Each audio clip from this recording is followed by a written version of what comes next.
ತಾಲೂಕಿನ ಮಾಸ್ತಿ ಪೊಲೀಸ್ ಠಾಣೆ ಎದುರು ಉದ್ವಿಗ್ನ. ಠಾಣೆಗೆ ಮುತ್ತಿಗೆ ಹಾಕಿ ಪ್ರತಿಭಟಿಸಿದ ಕಾರ್ಯಕರ್ತರು. ನಾವು ಕೇಳಲಿಲ್ಲ, ಇದು ನಾವು ಬರೀ ಸ್ಕೂಲ್ ಕೇಳ್ತೀವಿ. ಇವ್ರು ಸುಳ್ಳು ಹೇಳಿದ್ರೆ ಇವ್ರ ಮನೆ ಹಾಳಾಗೋಗಿ. SP ಮೇಡಮ್ಗೆ ಈ ಅಪ್ಪ ಮಾಡ್ತಾರೆ ಗಲೀಜ್ ಕೆಲಸ ಗೊತ್ತಾಗಬೇಕು. ಬಿಜೆಪಿ ಮುಖಂಡರು ಠಾಣೆಯೊಳಗೆ ಪ್ರವೇಶಿಸಲು ಯತ್ನಿಸಿದ್ರು ನೋಡಿ. ಪ್ರತಿಭಟನಾಕಾರರನ್ನ ಪೊಲೀಸರು ತಡೆದ ಪರಿಣಾಮ ಮಾತಿನ ಚಕಮಕಿ, ನೂಕಾಟ, ತಳ್ಳಾಟ. ಪರಿಸ್ಥಿತಿ ನಿಯಂತ್ರಿಸಲು ಸ್ವತಃ ಪೊಲೀಸರೇ ಠಾಣೆ ಬಾಗಿಲು ಮುಚ್ಚಬೇಕಾದ ಪರಿಸ್ಥಿತಿ ನಿರ್ಮಾಣವಾಯಿತು.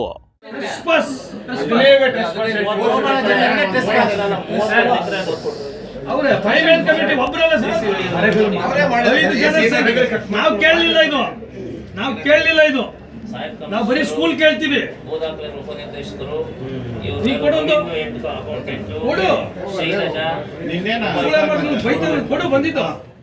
ಬೈದಿಬೈ ಈ ರೀತಿಯ ದೃಶ್ಯಗಳು ಕಂಡು ಬಂದಿದ್ದು ಕೋಲಾರ ಜಿಲ್ಲೆಯ ಮಾಲೂರು ತಾಲೂಕಿನ ಮಾಸ್ತಿ ಪೊಲೀಸ್ ಠಾಣೆಯಲ್ಲಿ ಕಂಡ್ರಿ. ಇಲ್ಲಿನ ಮಾಜಿ ಶಾಸಕ KS ಮಂಜುನಾಥ್ ಗೌಡ ವಿರುದ್ಧ FIR ದಾಖಲಾಗಿತ್ತು. ಈ ಮಾಹಿತಿ ಹೊರಬಿದ್ದ ಬೆನ್ನಲ್ಲೇ ಬಿಜೆಪಿ ಮುಖಂಡರು ಹಾಗೂ ಕಾರ್ಯಕರ್ತರು ಠಾಣೆಗೆ ಮುತ್ತಿಗೆ ಹಾಕಿ ಪ್ರತಿಭಟನೆಗೆ ಎಳೆದುಕೊಂಡು ಬಿಟ್ರು ನೋಡಿ.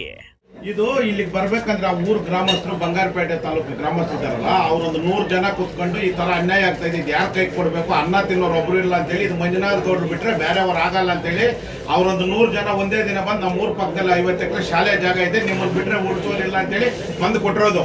ಯಾರ್ದ ಮೇಲೆ ಜಿದ್ದಕ ಪೊಲಿಟಿಕಲ್ ಟರ್ಮ್ಸ್ ಹುಡ್ಕೊಂಡು ಹೋಗಿರೋದಲ್ಲ. ಅವ್ರೆಲ್ಲ ಕುತ್ಕೊಂಡು ಇವ್ರ ಕೈ ಕೊಟ್ರೆ ಬೇರೆಯವ್ರು ಬಂದ ಡೀಲ್ ಮಾಡ್ಕೊಂಡು ಹೊರಟೋತಾರೆ ಅಂತ ಹೇಳ್ಬಿಟ್ಟು ಮಂಜಣ್ಣ ಹುಡ್ಕೊಂಡ್ ಕೊಟ್ಟಿರೋದು. ಅಗಲಕೋಟೆ ಗ್ರಾಮದ ವಿವಾದಿತ ಜಮೀನಿಗೆ ಮಾಜಿ ಶಾಸಕ ಮಂಜುನಾಥ್ ಗೌಡ ಈ ಹಿಂದೆ ಭೇಟಿ ನೀಡಿದ್ರು. ಆದರೆ ಖಾಸಗಿ ಕಂಪನಿ ಸಿಬ್ಬಂದಿಯೊಬ್ಬರು ಅಕ್ರಮವಾಗಿ ಪ್ರವೇಶ ಮಾಡಿದ್ದಾರೆ ಎಂದು ಕೋಲಾರ ಜಿಲ್ಲಾ ಪೊಲೀಸ್ ವರಿಷ್ಠಾಧಿಕಾರಿಗೆ ದೂರು ನೀಡಿಬಿಟ್ಟಿದ್ರು.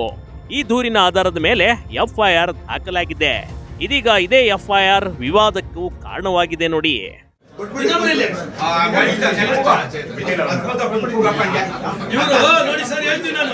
ಇವ್ರು ಸುಳ್ಳು ಹೇಳಿದ್ರೆ ಇವ್ರ ಮನೆ ಹಾಳಾಗೋಗಿ. ಇಲ್ಲ ಅಂದ್ರೆ ನೆನ್ನೆ ಬಂದು ಸುಳ್ಳು ಹೇಳಿದವರಲ್ಲ, ಅವ್ರ ಮನೆಗೆ ಹಾಳಾಗೋಗ್ಬೋದಾ?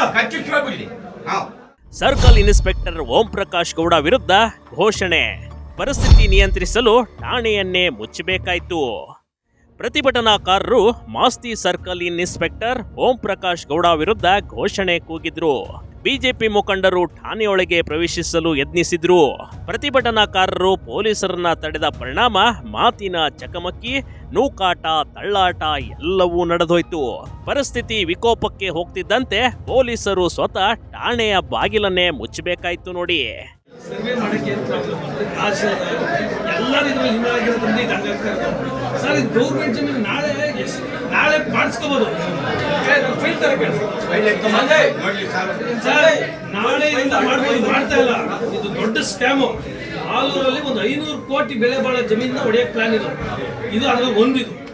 ಇದೇ ವೇಳೆ ಮಾಜಿ ಶಾಸಕ ಮಂಜುನಾಥ್ ಗೌಡ ಮಾತನಾಡಿ, ಅಗಲಕೋಟೆ ಗ್ರಾಮದ ಸರ್ಕಾರಿ ಶಾಲೆಗೆ ಸೇರಿದ ಸುಮಾರು 50 ಎಕರೆ ಜಮೀನು ಮತ್ತು 31 ಎಕರೆ ಗುಂಡು ತೋಪು ಹಾಗೂ 7.5 ಎಕರೆ ಗ್ರಾಮ ಠಾಣಾ ಜಮೀನನ್ನ ಭೂಮಾಫಿಯಾ ಕಬಳಿಸಲು ಯತ್ನಿಸುತ್ತಿದೆ ಎಂದು ಆರೋಪ ಮಾಡಿದ್ರು ನೋಡಿ. ಎಷ್ಟು ಸರ್ ಇವಾಗ ಕಂಪ್ಲೇಂಟ್ ನೀವು ಇಷ್ಟೆಲ್ಲ ಗಲಾಟೆ ನೀಡಿದ್ರೆ ತಹಸೀಲ್ದಾರ್ ಫೋನ್ ಮಾಡಿಲ್ಲ ಮಾಡ್ಬೇಕು ತಾನೆ? ನಮ್ಮ ಜಮೀನು she is the custodian of the whole property. Why she is not calling? ಇಷ್ಟು ಜನ ಸೇರೋರೆ, ತಾಲೂಕ್ ಮ್ಯಾಜಿಸ್ಟ್ರೇಟ್ ಅವರು ಅರ್ಥ ಮಾಡ್ಕೊಳ್ಳಿ. ನನಗೆ ಇವ್ರು ಮಾಡಲ್ಲ ಅಂತ ನನಗೆ ಗೊತ್ತು, ಅದೇನೋ ಮಾಡಿಸ್ತೀವಿ. SP ಮೇಡಮ್ಗೆ ಈ ಅಪ್ಪ ಮಾಡ್ತಾರೆ ಗಲೀಜ್ ಕೆಲಸ ಗೊತ್ತಾಗಬೇಕು. ಇವಾಗ ಒಂದು 10 ನಿಮಿಷ ಬರಕ್ಕೆ ಸಾಕು ನೋಡ್ಕೊಂಡು. ಠಾಣೆಯಲ್ಲಿ ಕೆಲಕಾಲ ನ್ಯಾಯ ಪಂಚಾಯಿತಿ ನಡೆಯಿತು. ಪೊಲೀಸರನ್ನ ಮನವೊಲಿಸಿದ ಬಳಿಕ ಪ್ರತಿಭಟನಾಕಾರರು ಪ್ರತಿಭಟನೆ ಹಿಂಪಡೆದ್ರು. Big TV Karnataka, Kolar.